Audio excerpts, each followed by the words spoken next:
변하여 새 사람 되고 내가 늘 바라던 장빛을 찾음도 주 예수 내 맘에 오신 주 예수 내 맘에 오신 주 예수 내 맘에 오신 불밀든 내 맘에 기쁨이 넘치는 주 예수 우리 생활의 방식과 틀을 바꾸기 원합니다. 주 예수 내 맘에 들어와 계신 후 망령된 행실을 끊고 머리털보다도 더 많던 내 죄가 눈보다 더 희어졌네.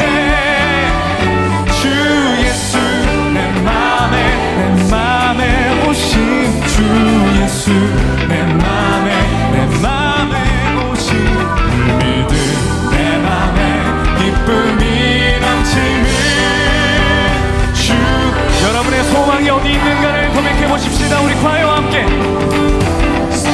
소망을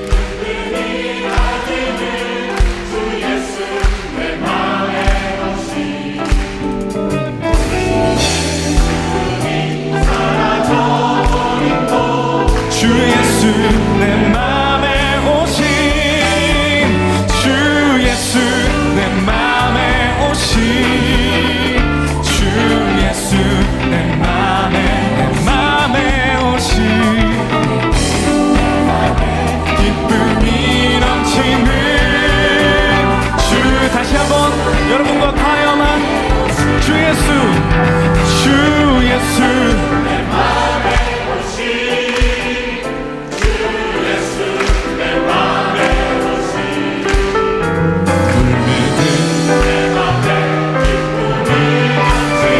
더 고백할까요? 주 예수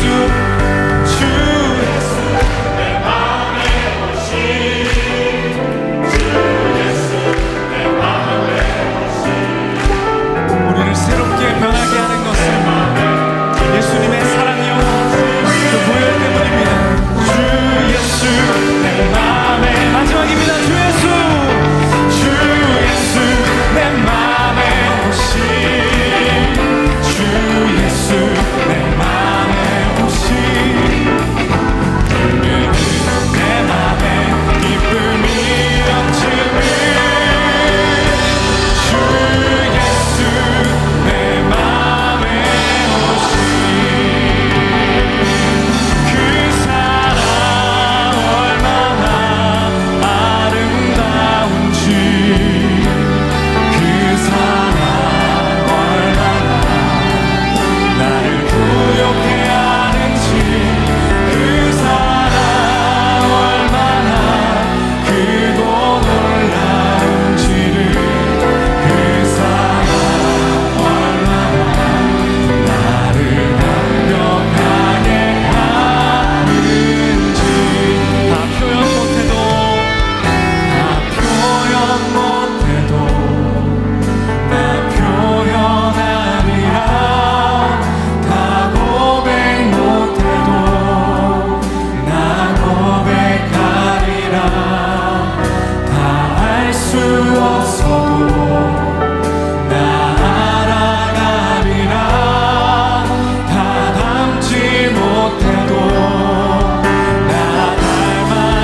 우리에게 주시는 하나님의 말씀은 디모데후서 3장 16절에서 17절입니다. 디모데후서 3장 16절에서 17절입니다. 모든 성경은 하나님의 감동으로 된 것으로 교훈과 책망과 바르게 함과 의로 교육하기에 유익하니 이는 하나님의 사람으로 온전하게 하며 모든 선한 일을 행할 능력을 갖추게 하려 함이라. 이는 살아계신 하나님의 말씀입니다. 아멘.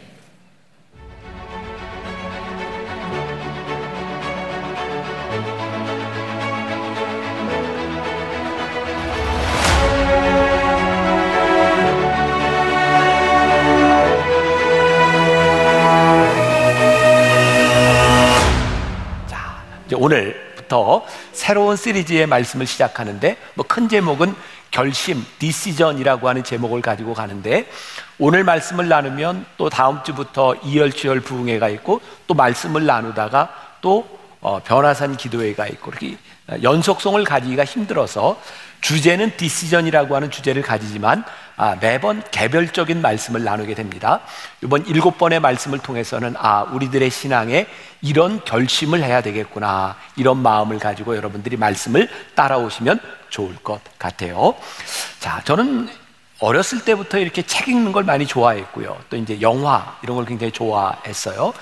이제 소설을 읽든 영화를 보든 굉장히 이렇게 긴장감 넘치는 그런 스토리, 사랑 이야기들은 되게 신분이 다른 사람들이 만나서 사랑을 이루어가는 그런 이야기들이었던 것 같아요.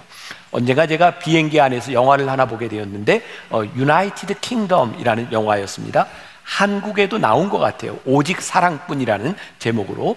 이 영화를 보면 아주 이름도 생소한 보츠와나라고 하는 나라의 왕자인 세레차 카마라는 사람이 영국에 유학을 갑니다. 아주 오래전이죠. 거기에서 한 백인 여자를 만나게 되고요, 영국 여자를 만나게 되고 이제 결혼을 하게 되는 이야기예요. 근데 쉽지 않습니다. 이 세레차 카마, 이 왕족이었던 이 사람이 백인 여자를 만난다고 하는 것은 그의 신분을 잃어버릴 수도 있는 거고요, 이 백인 여자에게는 그 당시 흑인과 결혼하면 그들이 살고 있었던 이런 커뮤니티에서 이렇게 좀 제외될 수도 있는 그런 상황이에요. 둘이 결혼을 하게 되는 그 상황들, 그리고 결국 이 카마는 그 나라의 대통령이 되고 이 여인은 그 나라의 국모가 되는 굉장히 이렇게 재미있는 러브 스토리를 보았던 것 같아요. 신분이 낮은 사람과 신분이 높은 사람이 만나서 교제한다는 것은 결코 쉬운 일이 아니죠. 어쩌면 기구한 운명 같은 거예요. 그 게리 토마스의 일상 영성이라는 책에 보면 바로 이런 이야기와 이어지는 초대교회에 십자가의 요한이라고 하는 사람이 쓴 글이 나옵니다. 제가 좀 읽어드릴 텐데 어려워요. 잘 들어보세요. 십자가의 요한은 우리가 창조주보다 피조물을 더 사랑하는 것도 똑같은 일이라고 역설했다. 즉 우리 수준이 우리가 사랑하는 대상의 수준으로 낮아지는 것이다. 하나님께 흠뻑 취하면 우리의 격이 올라가듯이 하찮은 것들을 탐하면 그만큼 우리의 격이 떨어진다. 고로 피조물을 사랑하는 사람은 그 피조물만큼 낮아지며 어떤 의미에서는 그보다 더 낮아진다. 사랑이란 그 주체를 대상인 피조물과 동등하게 여길 뿐 아니라 대상에 종속시키기 때문이다. 어렵죠? 근데 이게 되게 쉬운 말이에요. 우리들이 피조물을 사랑하면 피조물처럼 되고 하나님을 사랑하면 우리의 격이 올라간다는 얘기. 이 쉬운 얘기를 이렇게 어렵게 써놨어요. 근데 좀 있어 보이죠? 저도 그래서 인용을 한번 해본 거예요. 자, 아주 쉬운 이야기예요. 근데 오늘 우리들에게 주는 굉장히 중요한 도전이 있어요. 오늘 우리들의 삶의 가치, 우리의 사랑의 대상은 무엇인가? 이게 우리가 어떤 존재인지를 증명해 준다는 거예요. 오늘 말씀 가운데 굉장히 중요한 단어가 하나 있는데 그건 참된 열망이라는 말이에요. 열망. 오늘 우리들이 무엇을 열망하는가? 우리의 인생에 무엇을 추구하는가? 그것은 우리가 어떤 존재인지를 말해주는 거예요. 자, 신앙적으로 우리가 하나님을 갈망합니다라고 하는 말은 저는 분명히 믿는 게 있어요. 우리가 하나님을 갈망할 때 하나님이 우리의 영혼에 만족을 주세요. 왜? 하나님은 우리를 실망시키지 않으시는 분이죠. 그런데 우리들의 신앙생활 가운데 우리는 하나님께 실망했어 라는 말들을 종종 합니다. 근데 깊이 생각해 보면 우리가 하나님께 실망했다라기보다는 우리가 하나님을 실망시켰을 때가 참 많습니다. 우리가 영적 갈망을 가진다고 하는 것은요, 굉장히 중요한 일인데요, 우리가 하나님께 대한 영적 갈망을 가지고 살아갈 때 우리들이 깨닫게 되는 게 있어요. 우리들의 삶에 우리는 다 자기 기대를 가지고 있어요. 그렇죠? 여러분들의 소망이 있어요. 근데 우리의 기대대로 되지 않습니다. 우리들이 올바른 영적 갈망을 가지고 있을 때 우리들의 기대대로 되지 않는 인생 가운데서 하나님의 인도하심을 우리들이 경험해요. 저는 하나님의 은혜를 체험하고 나서 제가 분명히 고백하는 것이기도 하죠. 그리고 놀라운 일은 우리가 하나님의 인도하심을 경험하게 될 때 우리의 기도가 언제부터인가 하나님께 대한 요구에서 하나님과의 관계 속으로 변화되기 시작해요. 오늘 우리들에게 올바른 영적 갈망이 있다면 오늘 우리의 기도는 단순히 하나님 앞에 요구하는 것이 아니라 하나님과의 올바른 관계 속에 들어가게 되는 거예요. 오늘 말씀이 어떤 분들에게는 조금 어렵게 느껴질지 모르겠지만 굉장히 중요한 우리의 신앙의 본질적인 부분들을 다루고 있다고 생각해요. 자, 우리들이 흔히 생각하는 신앙생활, 종교적 지침, 그것과 우리들이 참된 열망을 가진다고 하는 것은 다른 차원의 문제다. 말씀을 준비하다가 제가 이제 보았던 자료인데, 중세시대에는요, 열병을 알면 열병을 치료하는 방법으로 두개골을 뚫으면 열병이 치료된다고 생각했대요. 맞습니까? 틀립니까? 틀려요. 그러면 여러분들에게 한번 물어봅시다.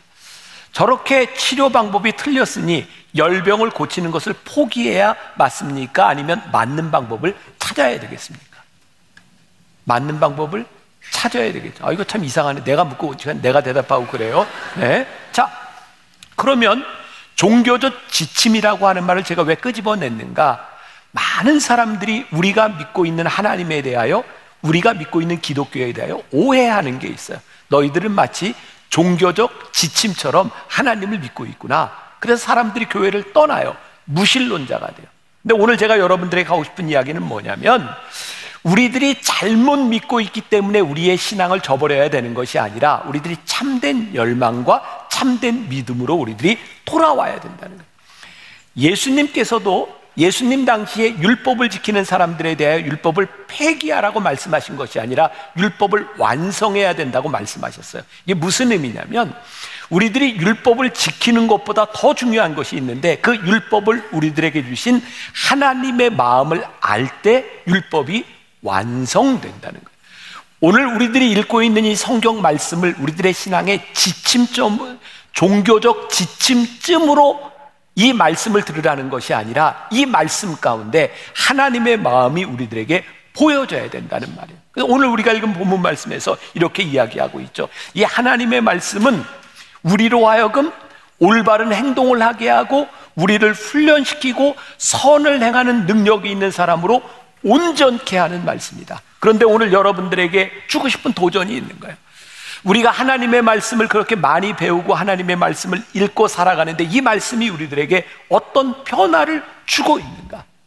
근데 이 말씀을 우리들이 종교적 지침으로 생각하면 우리들에게 변화를 주지 못해요. 그냥 우리들이 지침쯤으로 알고 살아가려고 해요. 근데 이 하나님의 말씀은 단순한 지침이 아니라 우리들의 삶의 나침판이 되어서 우리들의 삶을 인도한다는 것을 우리들이 알아야 되고, 이 하나님의 말씀이 우리들 가운데 들어오게 되었을 때 이 하나님의 말씀이 우리들 안에서 역사해야 되는 거죠. 제가 가끔 그런 도전을 여러분들에게 드리잖아요. 우리들이 하나님의 말씀을 들을 때, 설교를 들을 때 이 말씀이 나에게 내 마음에 들어서 아멘 이렇게 끝나는 것이 아니라 그 말씀이 우리들 속에서 아프게 다가오고 그 말씀이 우리들에게서 스트로크를 하기 시작할 때 말씀의 역사가 일어나는 것이다. 자, 고린도후서 7장 10절부터 11절까지 말씀을 한번 볼게요. 같이 봅니다. 시작. 하나님의 뜻대로 하는 근심은 후회할 것이 없는 구원에 이르게 하는 회개를 이루는 것이요, 세상 근심은 사망을 이루는 것이니라. 보라, 하나님의 뜻대로 하게 된 이 근심이 너희로 얼마나 간절하게 하며 얼마나 변증하게 하며 얼마나 분하게 하며 얼마나 두렵게 하며 얼마나 사모하게 하며 얼마나 열심 있게 하며 얼마나 벌하게 하였는가. 너희가 그 일에 대하여 일체 너희 자신의 깨끗함을 나타내었느니라. 이게 사도 바울이 뭐라고 얘기해요? 여러분, 하나님의 뜻대로 하는 근심이 여러분들에게 얼마나 유익한지 아십니까? 하나님의 말씀이 여러분들에게 들어갈 때 여러분들의 마음을 얼마나 간절하게 하고, 이 말씀으로 인하여 변증하게 하고, 때로는 우리를 분하게 하고 우리를 두렵게 하고 얼마나 사모하게 하는지. 말씀은 단순한 지침이 아니라 말씀이 우리 가운데 들어왔을 때 우리들의 삶을 뒤집어 놓는 역사가 일어나야 되는 거예요. 전도서 7장 14절에 보니까, 자, 같이 봅니다. 형통한 날에는 기뻐하고 곤고한 날에는 되돌아보아라. 이 두 가지를 하나님이 병행하게 하사, 우리들의 형통한 날에 기뻐하십시오. 곤고한 날에 하나님의 말씀이 여러분들에게 무엇라고 이야기하는지 하나님의 말씀이 우리들 가운데서 적용되고 나타나야 되는 겁니다. 오늘 여러분들이 각자 다른 환경에서, 어떤 분들은 광야와 같은 환경에 있을지라도 그 시간과 그 환경 속에서 하나님이 여러분들에게 무엇을 말씀하시는지 그 말씀이 우리들에게 살아 역사해야 되는 것입니다. 제가 말씀을 준비하는 중에 떠오른 찬양이 있었어요. 떠오르는 찬양은 같이 해야 될까요? 말아야 될까요? 같이 해야 돼요. 제가 나요한 목사님한테 좀 한번 찬양이 따라 부르기가 쉽지를 않아서 한번 불러보라고 했는데, 뭐 기분 나쁘고 이런 거 아니시죠? 박수로 한번. 가사를 한번 들으면서 따라하고 싶은 분들은 따라해도 괜찮아요. 왜 나를 깊은 어둠 속에 홀로 두시는지, 어두운 밤은 왜 그리 길었는지, 나를 고독하게, 나를 낮아지게, 세상 어디도 기댈 곳이 없게 하셨네.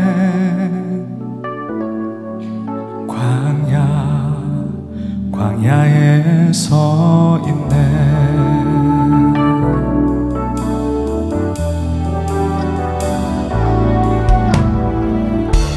주님만 내 도움이 되시고, 주님만 내 빛이 되시는, 주님만 내 친구 되시는 광야. 주님 손 놓고는 단 하루도 살 수 없는 곳, 광야.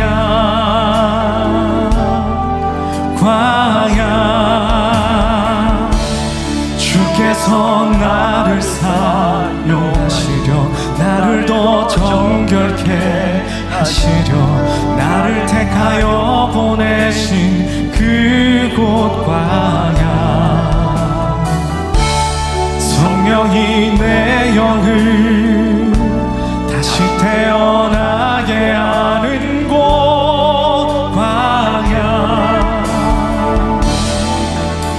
광야에서 주님만 내 도움이,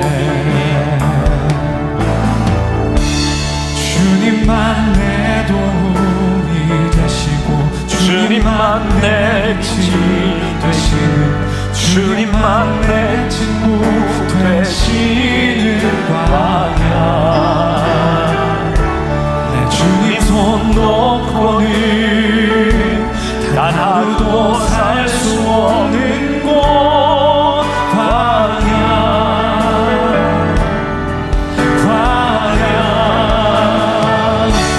주께서 나를 사용하시려, 나를 더 정결케 하시려, 나를 택하여 보내신 그곳 광야. 성령이 내 영을 다시 태어나게 하는 곳,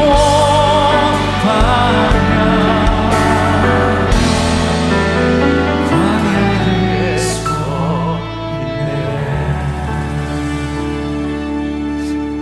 이 가사가 참 좋았어요. 왜 나를 깊은 어둠 속에 홀로 두시는지, 어두운 밤은 왜 그리 길었는지, 나를 고독하게 나를 낮아지게 세상 어디도 기댈 것이 없게 하셨네. 광야에 서 있네. 근데 광야에 서 있는데요, 하나님이 우리들에게 말씀하시는 거예요. 네가 왜 광야에 서 있는지를. 오늘 하나님의 말씀을 사도 바울은 뭐라고 얘기하냐면 디모데후서 3장 17절에서 이는 하나님의 사람으로 온전하게 하며 모든 선한 일을 행할 능력을 갖추게 하려 함이라. 하나님의 말씀이 우리들에게 이 능력을 가지고 있다는 거예요. 스카이 제선이라는 사람이 종교에 죽고 예수에 살다라는 책을 썼는데, 당신에게 성경은 무엇입니까? 이런 질문을 던지고 있어요. 그림을 한번 보여주세요. 당신은 성경에게 무엇입니까? 어떤 사람에게 성경은 지침서가 돼요.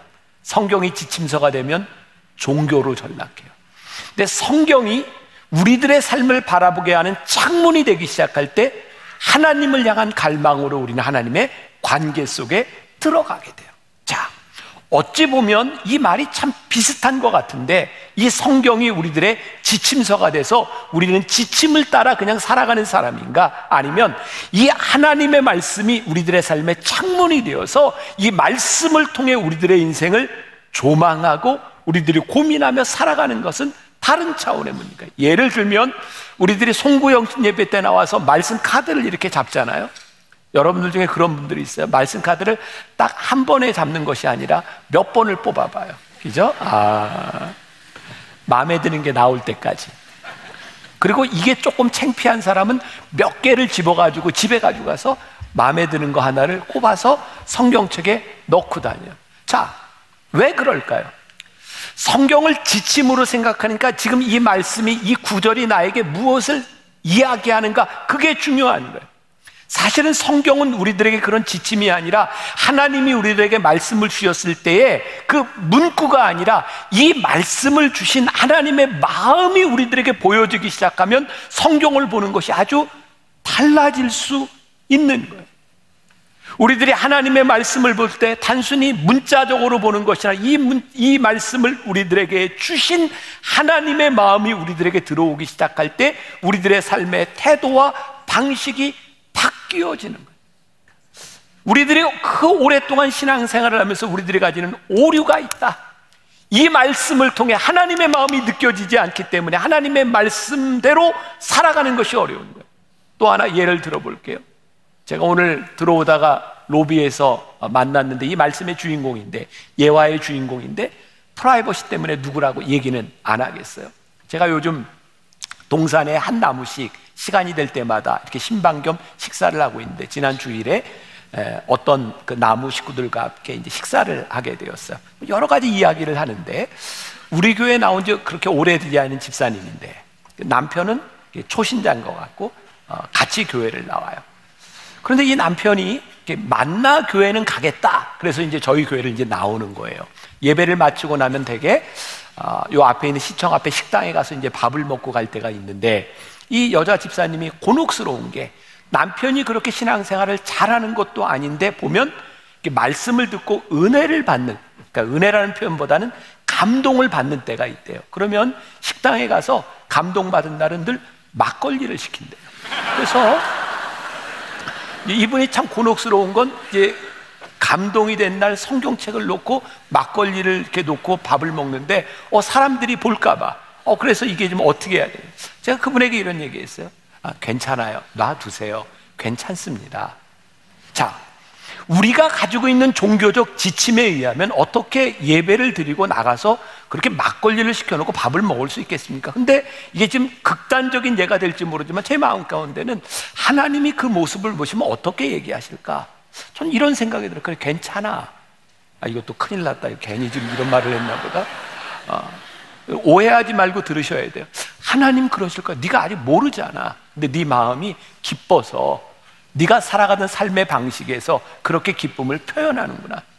이분에게 믿음이 들어가고 이분이 우리 신앙 공동체에서 신앙생활을 하다 보면 그 태도도 바뀌어지겠지만, 지금 하고 있는 그 행동을 바라보는 것을 종교적 지침으로 바라보는 것이 아니라 하나님 아버지의 마음으로 바라볼 수 있다면, 우리는 누군가를 향해 지적질하는 것이 아니라 그 마음들이 느껴질 수 있다면 우리는 조금 더 다른 신앙생활을 할 수 있지 않을까요? 이 교회 안에서 우리들이 참 이기적이 되고 자기중심적이 되고 남을 향해 지적질을 하는 그 많은 일들이 어느 순간부터인가 말씀이 하나님의 마음이 보이지 않는 종교적 지침으로 바뀌어버린 것 때문은 아닐까.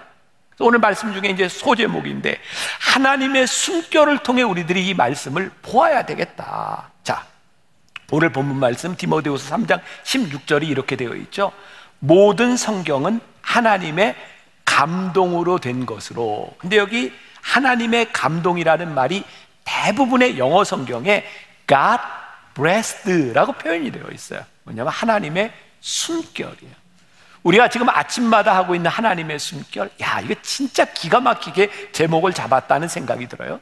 이 존 스토트가 쓴 그리스도처럼이라는 책에 보면 이런 문장이 나오고 있어요. 모든 성경은 하나님이 숨을 내신 것입니다. 모든 성경은 하나님의 숨결로 된 것입니다. 이게 무슨 말이에요? 우리들이 성경 말씀을 읽을 때 그것이 문자적인 지침으로 보이는 것이 아니라 거기서 하나님의 숨결들이 느껴지기 시작할 때 우리들이 성경을 올바로 볼 수 있습니다. 제가 이 말씀을 준비하다가 그런 또 결심을 하게 됐어요. 저는 지금 감동을 좀 잘 받는 스타일이에요. 내년도에는 우리들이 올해 하나님의 숨결을 마치고 나서 다시 하나님의 말씀으로 돌아가야 되겠다. 그런데 이전처럼 통독을 하는 게 아니라 매주 월요일에는 우리 묵상 에센스를 통해서 우리가 한 주간을 묵상할 수 있는 말씀을 제가 나누고, 그리고 화요일부터 주일까지는 다시 한번 통독으로 하나님의 숨결을 느껴야 되겠다. 내년도에는 하나님의 숨결을 묵상과 말씀으로 함께 나아가려고 해요. 기대가 되세요? 내년도엔 그렇게 할 거예요.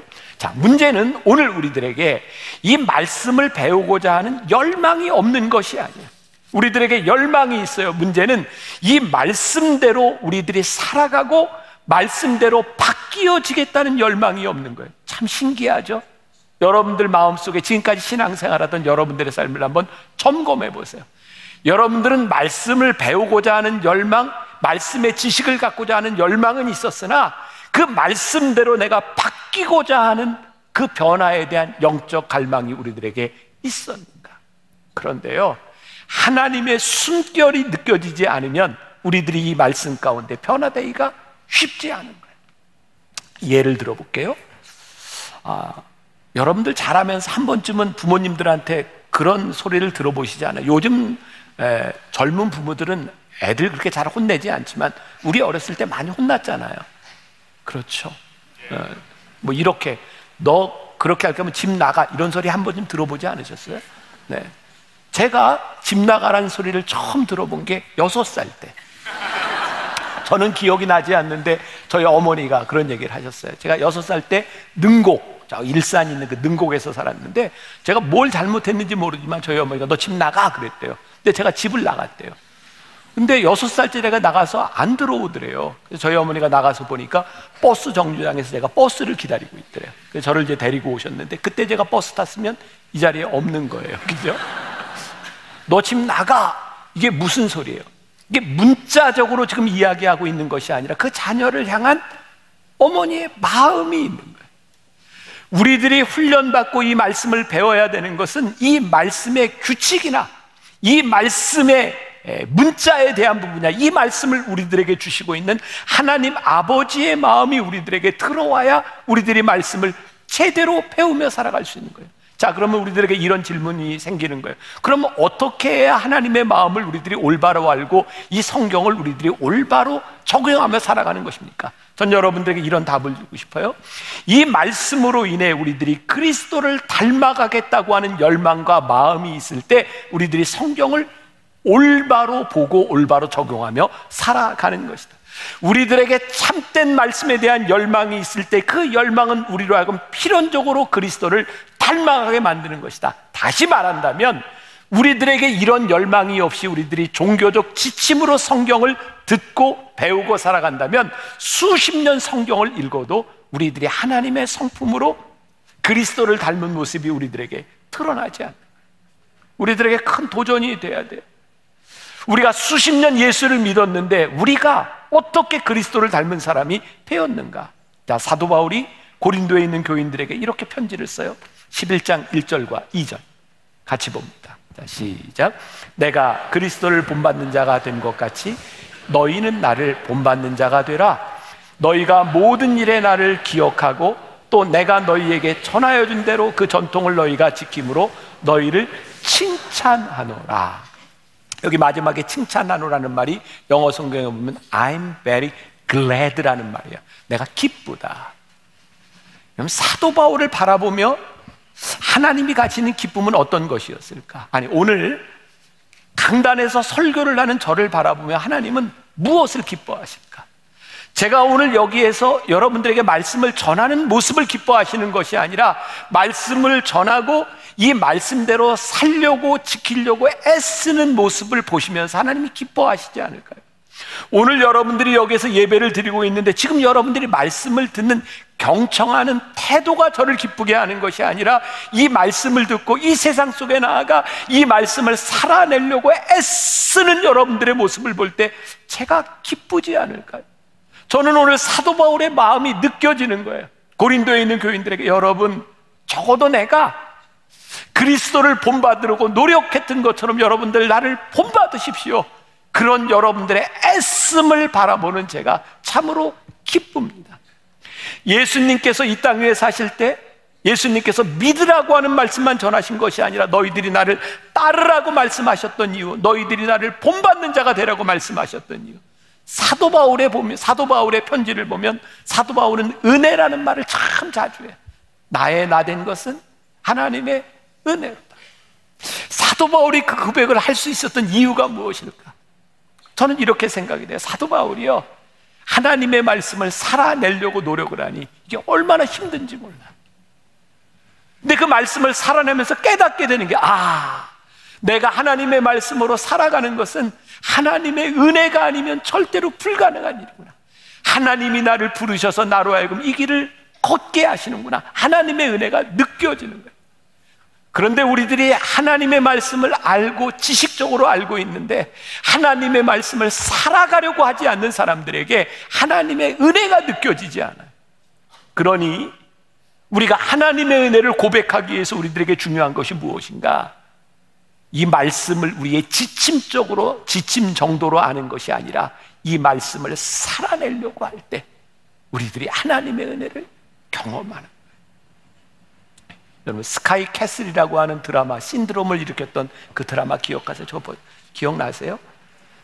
또 여러분들 마음 가운데 또 목사님은 맨날 드라마만 보고 막 또 이런다고 또 그러시려나? 제가 그때 봤을 때 인상적이었던 걸 이렇게 메모해 놨던 게 있어요. 제가 저 드라마를 정주행하게 된 이유 가운데 하나가 첫 번째, 마지막 장면 때문이었어요. 그 드라마는 좋은 대학을 보내려고 애쓰는 부모들에 대한 이야기거든요. 한 가정이 비극으로 끝납니다. 아들을 좋은 대학에 보내기 위해서 애썼던 엄마와 아버지, 그 가정이 깨어지고 그 일화의 마지막 장면이 그 엄마가 권총으로 자살을 하는 장면으로 끝납니다. 그런데요, 그 자살을 하고 난 그 가정의 카메라 앵글이 한 액자를 비췄어요. 거기에 성경 구절이 있었어요. 요한복음 13장 34절, 새 계명을 너희에게 주노니 서로 사랑하라. 내가 너희를 사랑한 것 같이 너희도 서로 사랑하라. 이 드라마를 만든 감독의 의도는 무엇이었을까요? 아마 우리들이 추측할 수 있는 것은 저 가정이 교회를 다녔건 하나님을 믿었던 가정일 텐데 그 가정이 비극으로 끝나버립니다. 이 드라마에 보면 예서라고 하는 주인공이 나오죠. 이 아이는 서울대 의대를 가기 위하여 온 집안이 또 이렇게 올인해서 이 아이의 스펙을 쌓습니다. 근데 여러분들은 그냥 지나쳤을지 모르는데 이 드라마 가운데 이 예서가 스펙을 쌓기 위해서 어떤 양로원인가 어떤 기관에 봉사를 하러 갔는데 거기에 이제 사람들이 이야기를 하는데 이런 얘기가 들렸어요. 집사님, 권사님, 드라마를 보다 갑자기 그런 생각이 들었어요. 우리 교회 교인들도 저런가? 우리 교회 교인들도 자녀들을 키우면서 저런 생각을 하고 있을까? 오늘 우리 교회 다니고 있는 우리 성도들도 우리들이 원하고 부러워하는 것이 저런 것일까? 저를 비롯해서 오늘 말씀을 듣는 여러분들 가운데 이 말씀이 우리를 조금 아프게 하고 좀 괴롭게 했으면 좋겠어요. 우리들은 자녀들을 보면서 우리의 인생을 바라보면서 예수님을 닮아가고 싶은 소원을 가지고 있는가? 아니면 조금 더 좋은 직장과 조금 더 많은 돈과 번듯한 직장과 이런 것이 우리들의 삶의 목적이 되어서 살아가고 있는 것은 아닌가? 아니, 우리 아이들이, 우리 식구가, 우리 가정이 이 대열에 참여하지 못하면 우리는 실패했다고, 패배자가 될 것이라고 생각하면서 우리들이 살아가고 있는 것은 아닌가? 진짜 오늘 우리들이 예수님을 믿으면서 예수님을 닮아가기 위한 것이 우리들의 삶의 중요한 목적이 되어 살아가고 있는가? 이거 우리들 속에 깊이 물어져야 될 질문이라는 생각이 들었어요. 제 이야기를 여러분들에게 좀 하고 여러분들이 여러분들의 삶에 이렇게 적용해 보면 좋을 것 같아요. 다행히 하나님은 저에게 자녀를 키우면서 이렇게 양쪽을 다 알게 하셨던 것 같아요. 하나는 이렇게 장애를 가진 제가 딸을 키우면서 그런 어려움도 겪게 하셨고, 모험생으로 그래도 공부 잘하던 아들을 키우는 그런 마음도 알게 하셨고, 우리 딸이 어제도 교회 학교 교사를 하려고 여름 성경학교를 하는데 이제 보령에서부터 올라와서 교사를 하고 아마 오늘 이제 내려갈 거예요. 저희 딸이 장애를 갖고 있기 때문에 번듯한 직장을 못 다녀요. 그래서 지금 하고 있는 일이 청소하는 일이에요. 풀타임으로 청소를 합니다. 주로 화장실 청소를 해요. 어떤 분이 저희 그런 얘기 하더라고요. 목사님, 목사님 딸이, 그래도 만나교회 목사님 딸이 그렇게 청소하고 이러면 좀 그렇지 않습니까? 근데 장애를 가진 우리 딸이 풀타임으로 일할 수 있는 직장, 그리고 저와 제 아내가 죽은 다음에도 우리 딸은 또 살아가야 돼요. 그러니까 잘 이기고 견뎌야 돼요. 근데 저는 청소하는 제 딸이 한 번도 부끄럽지 않았어요. 왜? 하나님께서 우리 딸에게 주신 그 길을 걷고 있는데, 정말 어제 제가 설교하면서 그래, 예진아, 아빠는 네가 참 자랑스러운데, 뭐가 자랑스럽냐면 우리 딸이 새벽마다 하나님의 숨결을 묵상하고 이렇게 메모를 하고 해서 이거 저런 걸 어떻게 또 띄었대. 우리 가족에도 보내주고 또 나무 식구들에게도 보내주고 매일 이렇게 묵상을 해요. 우리 딸이 살아가면서 또 어떤 어려움을 당하고 어떤 일이 있을지 모르겠지만, 한 가지 분명한 것은 지금 우리 딸이 청소를 하면서 살아가지만 하나님의 숨결을 느끼며 살아가는, 저는 너무 감사하고 우리 딸이 자랑스러워. 이 아이가 지금 무엇을 하고 있느냐가 아니라, 어떤 능력을 가지고 있느냐가 아니라 제 딸이에요. 반면에 우리 아들은, 아마 아들로 인해서 제가 얻었던 가장 큰 기쁨 가운데 하나가, 우리 아들 며느리가 지금 이 설교를 듣고 있을지도 몰라요. 중학교 3학년 때 은혜를 받고 저 목사가 될 거예요. 전 지금까지도 제 삶에 가장 기뻤던 순간이 우리 아들이 목사가 되겠다고 했던 그 순간이었어요. 그리고 그렇게 공부를 하고 대학을 마치고 이제 신학대학원을 가야 되는 순간에, 너 진짜 신학대학원을 갈 거냐, 목사가 될 거냐, 다시 한번 생각해봐라. 아빠의 마음에 이제 목사가 된다고 하는 것이 가시밭길처럼 느껴졌어요. 아마 목사로서 존중을 받던 시대는 이 세대가 끝일 것 같다는 생각이 들었고, 우리 아들뿐만 아니라 지금 젊은 목사님들을 보면은 어떻게 저 목회의 여정을 걸어갈까 걱정이 많이 돼요. 근데 제 아들이 목사가 되겠습니다 라고 했을 때 저는 기뻤어요. 그게 가시밭길인데. 왜? 그 아이에게 주신 소명을 따라가는 것이 저는 기쁜 일이라고 생각을 했어요.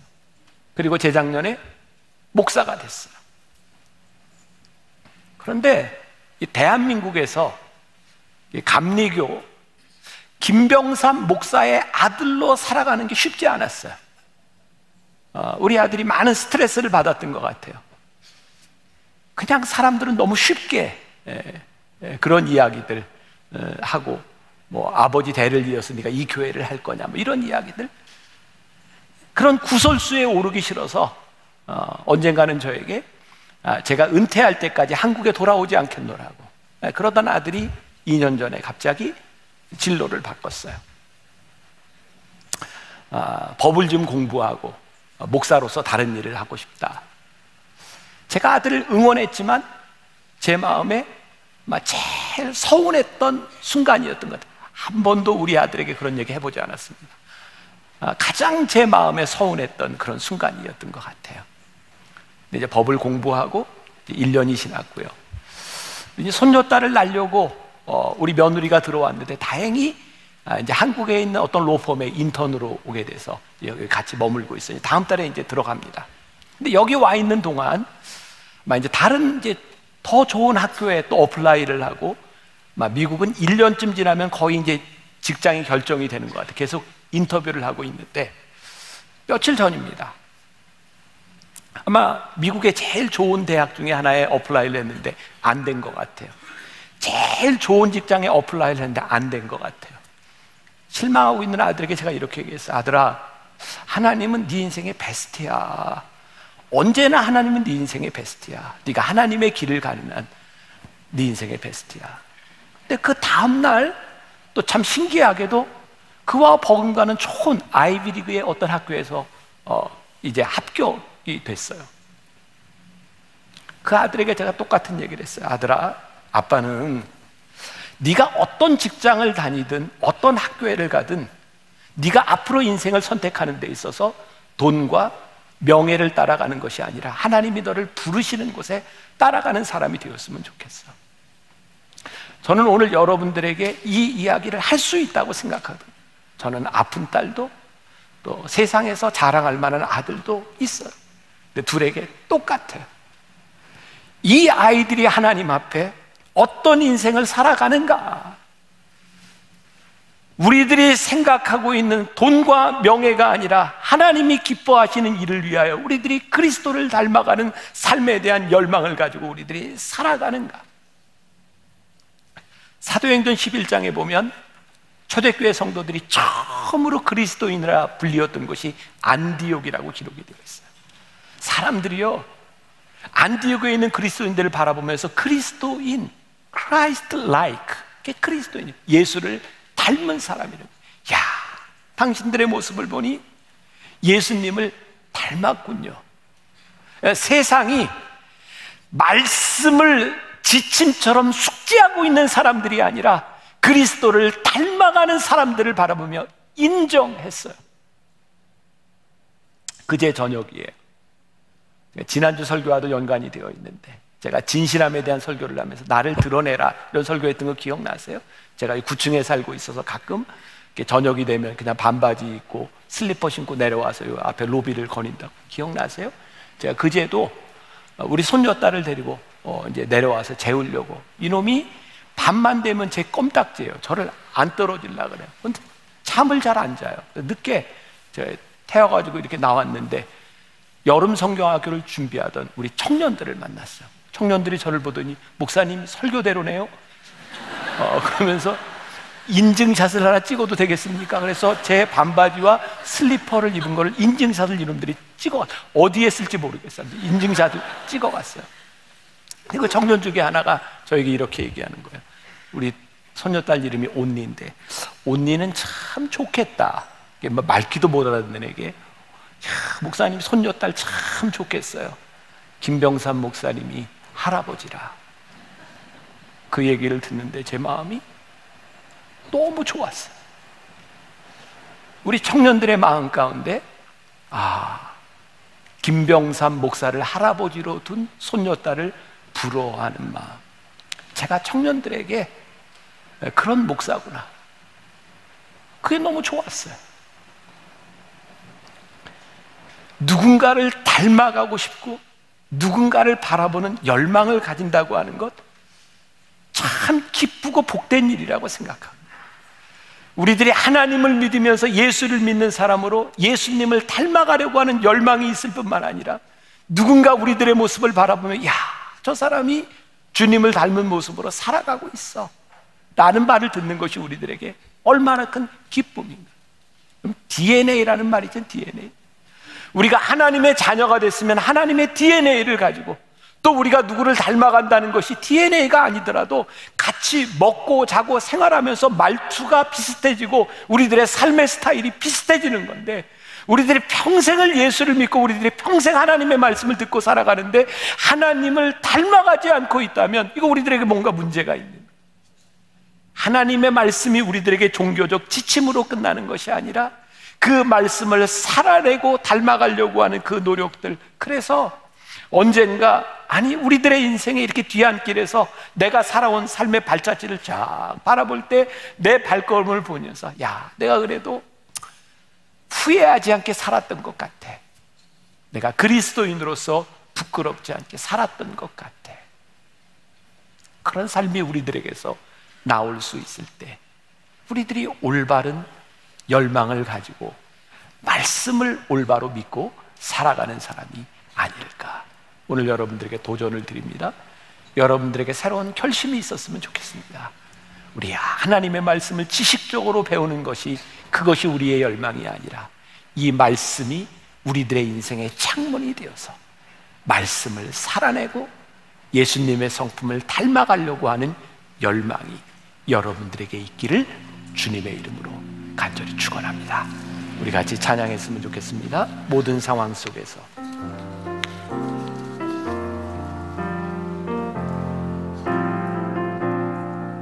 모든 상황 속에서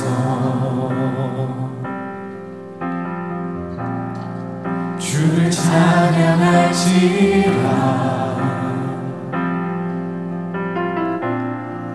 주는 너의 큰 사랑을, 큰 도움이시라. 주의 얼굴 구하네, 주의 영을 부으사, 주의 얼굴 부으사. 크신 사랑 안에서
일생을 신앙생활하면서 많은 말씀을 듣고 배우고 또 배우고자 하는 열망이 있었으나 말씀대로 살려고 하는 열망이 있었는지, 주님을 닮아가려고 하는 노력이 우리들에게 있었는지 우리의 모습을 돌아보게 하시고, 하나님을 믿는다고 했지만, 말씀대로 산다고 했지만 여전히 우리들의 가슴 속에 있었던 헛된 열망들과 잘못된 우리들의 욕심들을 주님 앞에 내려놓습니다.